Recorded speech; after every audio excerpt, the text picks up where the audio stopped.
Coming up on the I'm a Car Chick podcast with guest Scott Simons. I had 5 very successful stores. I worked for an amazing organization. I just got comfortable. And like my friend Glenn Lundy says, you're most comfortable before you die. How am I going to make payroll? I look at my account multiple times a day. I look at contracts in transit. I have a separate account where if the funds of the company go low, they pull it out of my personal account. Well, I hope they don't have to do that. Scott, we reviewed your resume, your financials. Where do you want to buy a store? And I'm like, huh? What do you mean where do I want to buy a store? You're approved. What you talking about, Willis? I wanted a store 10 million and below. 10 million, and you know me, I'm an open book. People are like, man, I can't believe you tell all your financial shit. I'm like, so me and 4 guys live in an Airbnb. And let me tell you something, it is a shit show. So they're like, well, y'all are like landman. I'm like, there's no hot chicks that live with us. It's all dudes. It's all dudes, and we all need our moms. Revving up the auto industry, one conversation at a time. Featuring industry leaders, auto experts, and trailblazers. We are bringing you unfiltered interviews highlighting the voices all around the industry. Let's cut through the noise. Join us. Let's light it up together.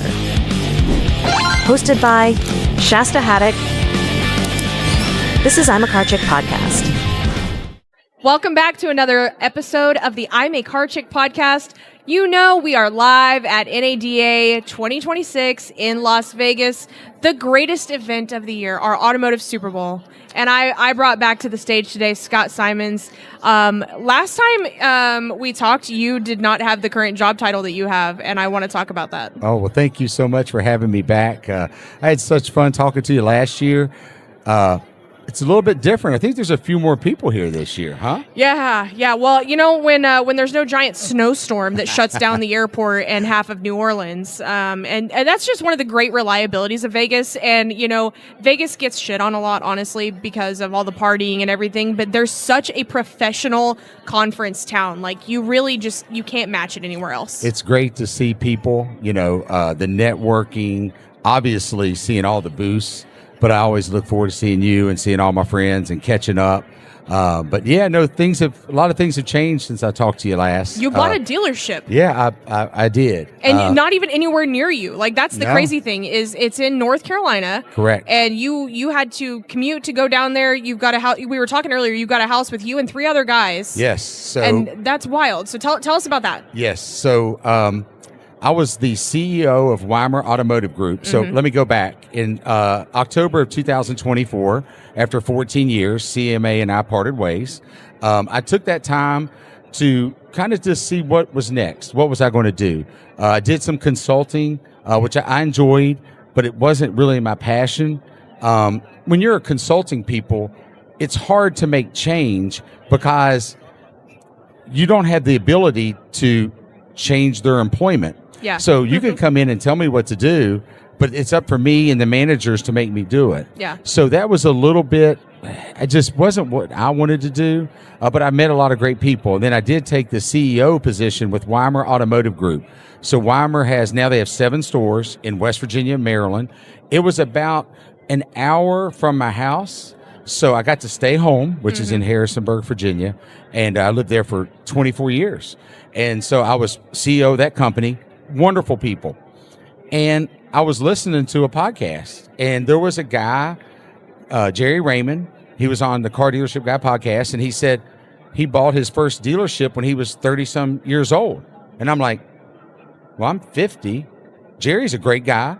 But I'm like, so I watched it, and on the way to the dealership, half the drive, I had no cell phone reception. So I would download podcasts like yours and other people's, and I would listen, because what else am I going to do for 30 minutes? I can't call nobody. Yeah. So I listened to podcasts. So I listened to that podcast, and I'd heard other people talk about buying their stores, but for some reason, that podcast punched me in the face. So I get over there, and I'm like, I listened to it again, and I'm like, he mentioned this group called the Biltmore Group. So I contacted the Biltmore Group. This was the middle of July. They scheduled an appointment with me, and they basically said, Scott, we reviewed your resume, your financials. Where do you want to buy a store? And I'm like, huh? What do you mean where do I want to buy a store? You're approved. What you talking about, Willis? And he said, okay, what area would you like to live? And I said, well, I think there was 100 dealers that were for sale. And I said, Virginia, West Virginia, North Carolina, South Carolina. Florida's really hot and really expensive. So he said, here's 8 stores. So out of the stores, there was like a Nissan store, a Volkswagen store, a Chrysler, Dodge, Jeep, Ram. I wanted a store 10 million and below.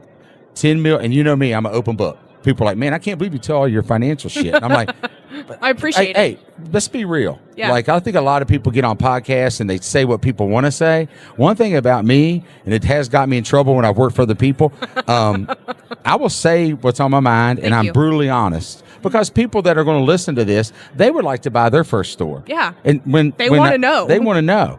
So I wanted to be real estate and blue sky, 10 million and below. And out of those franchises that were offered to me, it was Chrysler, Dodge, Jeep, Ram, Nissan, Volkswagen, Chevy, GMC. Well, being the CEO of Weimar Automotive Group, I got to see their domestic stores and how they perform from behind the scenes. Now, with CMA, I ran a Honda store, partner, Subaru, Volkswagen, Chrysler, Dodge, Jeep, Ram, and Nissan. So I knew about Chrysler, Dodge, Jeep, Ram, and Nissan. Chevrolet GMC, out of the ones that were available to me, I was like, that's intriguing. They're like, we helped the guy buy the store 4 years ago, so we know the store. Yeah. And we think that you would do really well there. So I was like, okay, where's it at? And they're like, it's Whiteville, North Carolina. And I'm like, huh? Where? This special NADA 2026 episode is sponsored by Authenticom. Authenticom. Connect once, we handle the rest. Whiteville, North Carolina. And they're like, never heard of it. I said, what's it close to? It says close to Myrtle Beach. It's warmer, and I'm like, I'm getting older. I don't like snow. As we age, I think if anybody can relate to this, as you get older, we don't like that cold weather. It hurts. No. We have parts of our body that joints hurt, and bones, and shit. And you get out in there, and it's just, I don't like cold weather. No. So anyway, I was like, it's warmer weather, 10 degrees warmer on average than Harrisonburg. 2 great franchises, and the total price was like $6.9 million. Wow. $4 million for the real estate, which if you buy a store most of the time, the real estate is what it is. What you negotiate is on the blue sky. What the profit, what you have to pay based on the performance of the store. The store was not performing. The dealer had some health issues. So next thing I know, they start the negotiations. I probably overpaid for the store because it's my first store and I wanted it. Yeah. And I bought the store. And next thing I know, they said, all right, we need to get your application to GM, the Biltmore Group, which I can't say enough good things about them. Reach out to me, anybody, if y'all got questions, just send me a DM. Biltmore Group sent me to, we had to do my dealer application. That typically takes, you would not believe all the shit they asked for. So anyway, they had my app done. I had a team help me in 3 days. Wow. That's unheard of. Yeah. Like, if anybody's ever bought a car dealership, if I got my app done in 3 days, if it wasn't for them, I'm not that good at numbers. I'm not an accountant. They helped me a lot. So next thing I know, they sent it to GM. They have 30 days to approve it. GM Financial approved me in a day. Commuter approved me in a day. And Truist looked at it, but they said the financing, they said, you're a little too small for us, first deal, but we'll keep you in mind. Next thing I know, I bought a store in like 3 months. Well, typically to buy a store, it's a 6 to 9 month process. So I looked at my wife and said, I think I'm moving to North Carolina. Now, I met my wife, I'm 53, when she was 17. I was 17, she was 15. I'm originally from West Virginia, so anyway, she was 15. And we've been dating or married ever since. So I have some people that I've worked with. They went with me. I had to find a place for us to live. Yeah. So I found an Airbnb in Wilmington, which is a 55-minute drive. So me and 4 guys live in an Airbnb. And let me tell you something. It is a shit show. One of them. So we have 2 shifts that leave in the morning. Mm-hmm. Do you watch Landman? I've watched a little bit of it. Yeah. So a lot of them live in the house of the landman. Yeah. But there's 2 really attractive females that live there. So they're like, well, y'all are like landman. I'm like, there's no hot chicks that live, no, live with us. It's all dudes. It's all dudes, and we all need our moms. So anyway, we have 2 shifts. So you can either leave at 6:30 with that shift, and if you're not, they're leaving, or you leave at 7:30. But there's 2 cars that's going to drive that hour, and then on the way back in the evening, the fixed ops guys, they leave at 5:30 or 6. The retail guys, we leave at about 8. The people that live at 5:30, he cooks. So we kind of tell him what we want to eat. He makes dinner. So we're responsible for our own rooms. We're responsible for washing our clothes. I never washed clothes before, ever. So you have a great wife. I have an amazing wife, and I'm spoiled. So my mom spoiled me. So I'm a mama's boy. So like I don't know how to do some of the basic functions of survival. So we have survived. We haven't killed each other yet, but it has been some of the most fulfilling things in my life. There has been a couple times, I got to be honest, that I said, what did I get myself into? What the F was I thinking? I could have retired. I could have stayed at home with my beautiful wife and my dogs, and I don't need all this stress. And I was sitting there thinking, this was dumb. What am I thinking? Because, we get up at 4 a.m., we go to the gym, we work 6 days a week, but that's what you've got to do. So the store in 3 months, we lost money the first 2 months, understandably, and we did make our first profit in January. That's awesome. Which is so exciting because I had to tell my wife we're not paying each other anything out of the store, and we losing money. She said, wait a minute. We spent how many millions of dollars to lose money? I said, honey, it's coming. Give it a second. So when I did tell her that we made money in the 3rd month, she goes, thank God. And I said, you're right. So I can't describe to you the feeling when your dad and mom has sacrificed so much for you, and since you were a boy or a young girl, your dream was to have their name, not my name, their name on that building. And I've sit and I can't believe that they're answering and saying my name. I can't believe I look over and see they have a shirt. I can't believe I see a name on the sign. When my wife finally made it down to see me, because I got to see her Thanksgiving and Christmas Eve and Christmas Day, we went out front. We both cried. My dad's 87. He and my mom came. They sat in my office for like 2 days and just watched me work, and we cried. And the people down there have been amazing. We've doubled parts and service already. We've doubled, almost tripled sales. The community has been so welcoming to us.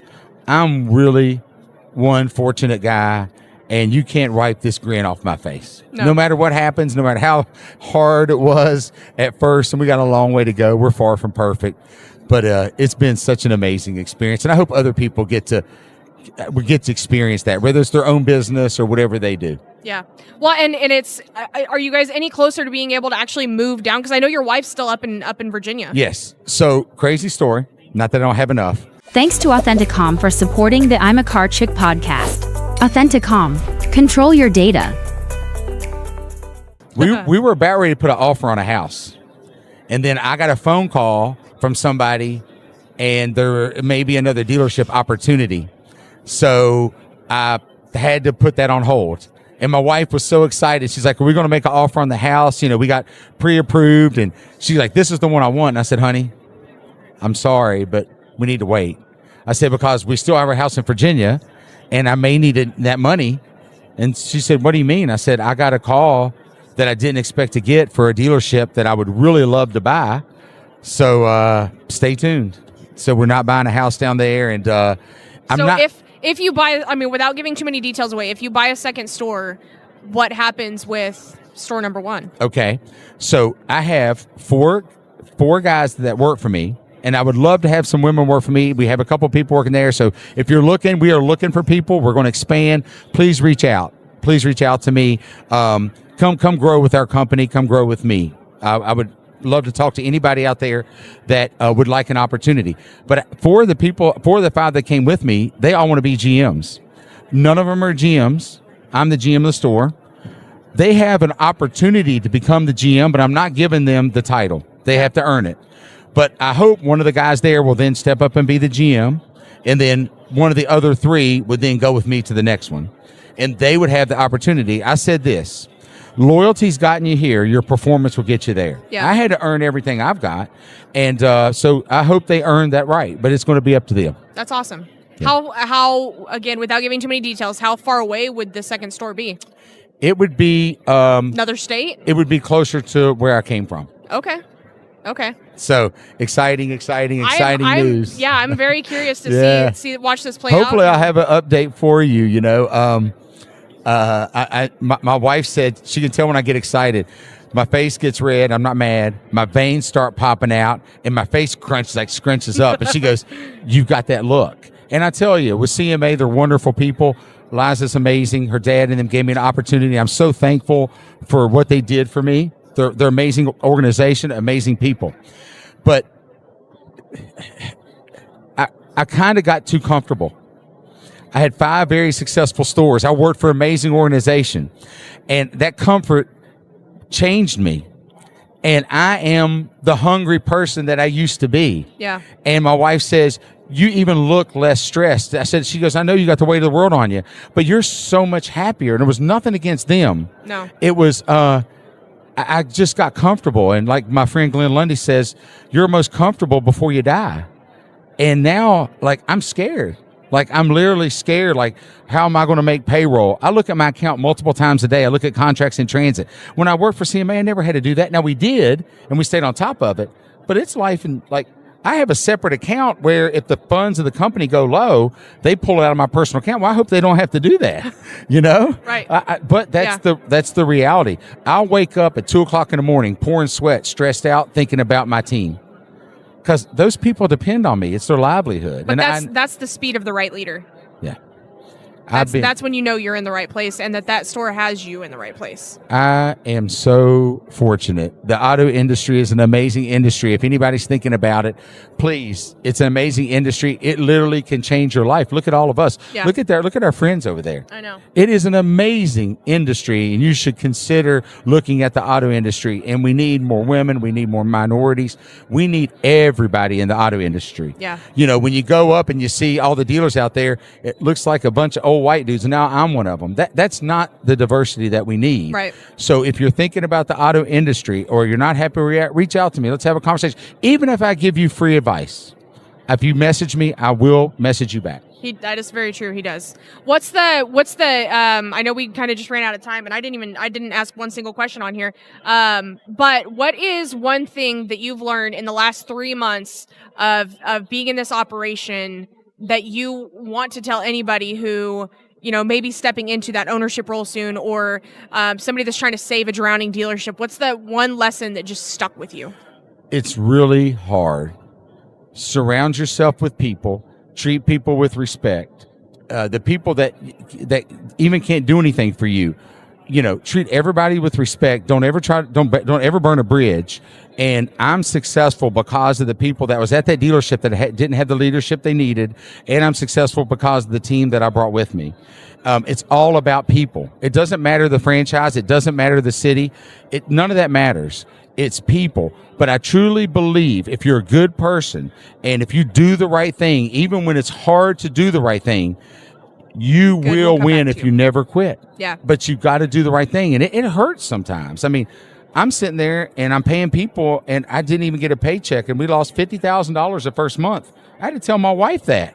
Then we lost $40,000. And she goes, "Are we going to be okay?" And I was like, "Honey, yeah, it's the startup costs." And I didn't spread expenses. I took everything right in the chin and said, let's get it over with. And then this year, you know, to buy another dealership, they look at how many new cars you sell, your CSI, and then they look at your profitability. Well, I got to pay back, GM Financial, like 3 different loans, you know, so it is stressful, but I tell you, there's nothing greater than chasing your dream. And I've never seen you happier. So, I mean, all the stress had to have been worth it. Yeah, you can't wipe this shit-eating grin off my face. You really can't. People I pass are like, you look so happy. And You do. Sure, I'm stressed, but it's well worth it. So go for your dreams. And don't let anybody tell you can't do it. I promise you, if I can do it, anybody out there can do it. I'm proud of you, and I can't wait to see what comes next. Thank you so much. You've been kind to me, and I appreciate that. Oh my gosh, you're the best. Thank you. I love Thank you. I love getting to talk to you. If you aren't already connected with Scott, he's active on LinkedIn, on Facebook, and I know that he really is that guy that's willing to share any piece of advice. So be sure to connect with him, reach out to him, ask him anything. He's the guy. And follow along his journey because I can't wait to see what happens next. But until then, we'll see you the next time on the I'm a Car Chick podcast. That was great. Good job. I love it when I don't have to use my questions. I love it. Bye.